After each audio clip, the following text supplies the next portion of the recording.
नहीं, मुझे लगता है रिदा की एंजाइटी के लिए हमें उसको किसी थेरेपिस्ट के पास लेके जाना चाहिए। अरे बेटा, तुम्हारी फुप्पो नहीं मानेंगी।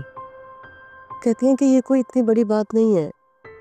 अगर रिदा खुद चाहे ना तो इस खौफ से बाहर आ सकती है। और वैसे भी उन्हें डर है कि खानदान में अगर ये बात पता चल गई तो पता नहीं क्या हो जाएगा। नहीं, क्या अजीब सी बात है। ये ऐसी कौन सी बात है कि खानदान में पता भी चल जाए तो बहुत प्रॉब्लम हो जाएगी? कोई एम्बैरेसिंग बात है ये? आप मुझे एक बात बताएं, अगर आपको सर में दर्द होता है आप क्या करती हैं? डॉक्टर के पास जाती हैं, उससे दवाइयाँ लेती हैं ना? उसी तरह इंसान को अगर कोई जहनी प्रॉब्लम हो जाए तो वो डॉक्टर के पास जाके दवाइयाँ लेगा। तुम्हारा क्या मतलब है कि ये पागलपन है? अल्लाह को माने, अम्मी क्या बोल रही है?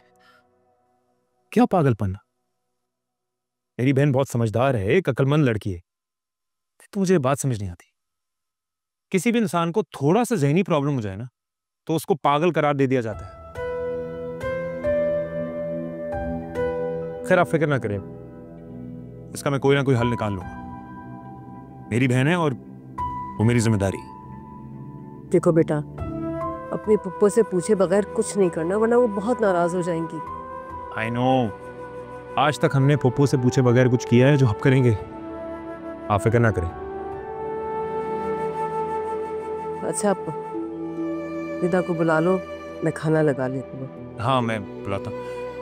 रिदा, रिदा, रिदा आओ बैठो।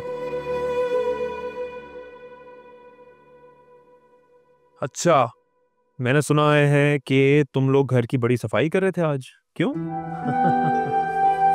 हाँ। फिजा कहाँ है? फिजा ने कहाँ होना है? जब उसे पता चला कि घर में दाल बनी है तो बस फुप्पो के यहाँ पहुंच गई खाना खाने के लिए। कर ले मेरी बुराइयां भाई से।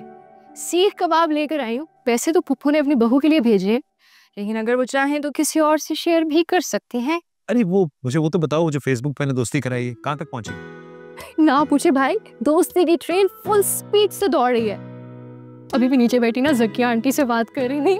अरे बेटा, 20 साल की जुदाई का अहवाल है, तो ये 1-2 घंटे में तो होने वाला नहीं है, बहुत टाइम लगेगा। अस्सलाम वालेकुम मुमानी जान। वालेकुम अस्सलाम। जीते रहो बेटा। हम लोग बस खाना लगाने वाले हैं, खाना खाओगे? नहीं मुमानी जान, खाना मैं और फिजा नीचे खाए हैं। आप बस एक कप कॉफी बनाते हैं प्लीज। हाँ, अभी बनाती हूँ। हाँ, मैं आपके लिए कॉफी लेके आती। सेट। और ब्रो, क्या हो रहा है आजकल? बस कुछ नहीं यार, वही काम काम फिर घर।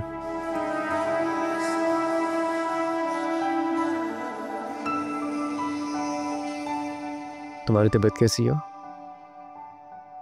ठीक हो?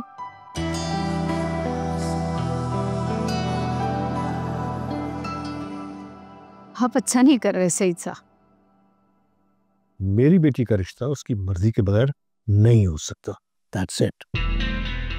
आपकी गलत फेवर इसको नुकसान दे रही है, बजाय इसको समझाने के इसके साथ दुश्मनी कर रहे हैं। हाँ तो ठीक है ना, जब तक इसे इसका आइडियल नहीं मिलता तब तक शादी कैसे हो सकती है?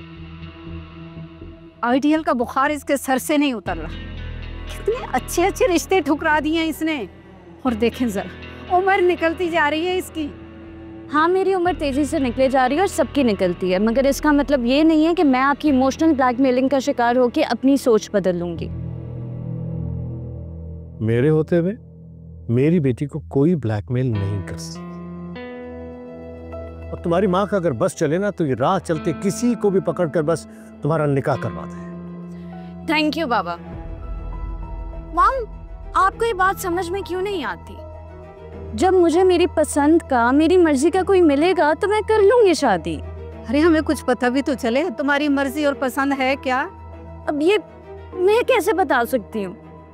जब कोई पसंद आएगा तो सबको पता चल जाएगा।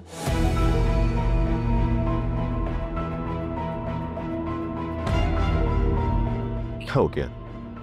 सब खैरियत? कि शय ने बिगाड़ दिया इसको।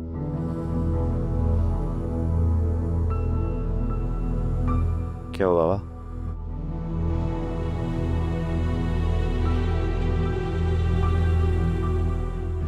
क्या हो गया अम्मा? क्यों इतना परेशान हो रही हैं? किस बात? बेटा कैसे परेशान ना होना, अच्छा चले। हद कर दिया यार। क्या हुआ है? भाईजान ने इतना अच्छा रिश्ता बताया था, 100 ऐब निकाले और इनकार कर दिए। अब मैं क्या करूं? तो क्या हो गया अम्मा? जब उसको कोई पसंद आएगा तो वो राजी हो जाएगी। इतने सारे रिश्तों में उसे एक भी पसंद नहीं आया, ये कैसे मुमकिन है ज़ारू?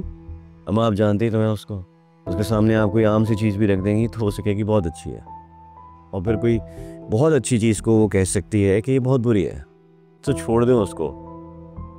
अच्छा तुम बताओ, कहाँ थे इतनी देर से, क्यों आए हो? अरे अम्मा जानती तो हम पुलिस वालों के क्या काम होते हैं। चले मैं फ्रेश हो के आता हूँ।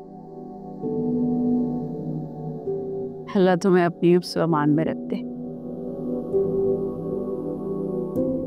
क्या करूं उस लड़के का?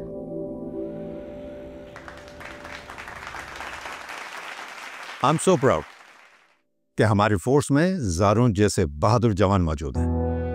इनकी परफॉर्मेंस हमारे मुल्क में अमन की वजह बनती है, और आप सब ने जिस बहादुरी और जहानत के साथ दहशतगर्दों के प्लान को नेस्त और नाबूद किया है, जिससे हमारे डिपार्टमेंट का नाम एक मर्तबा फिर रोशन हो गया।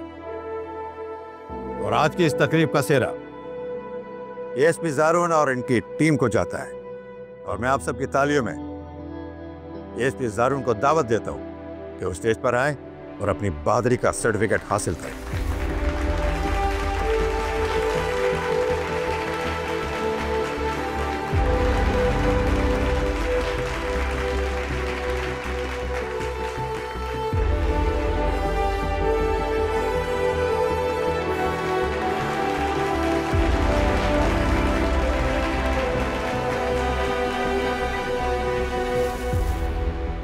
ये आपके लिए।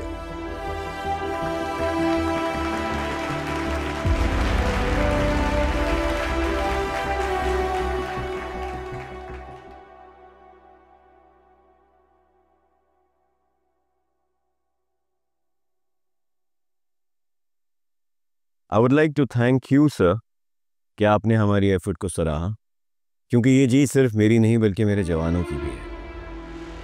उन्हीं की बदौलत मैं आज सर बुलंद करके यहाँ पे खड़ा हुआ हूँ।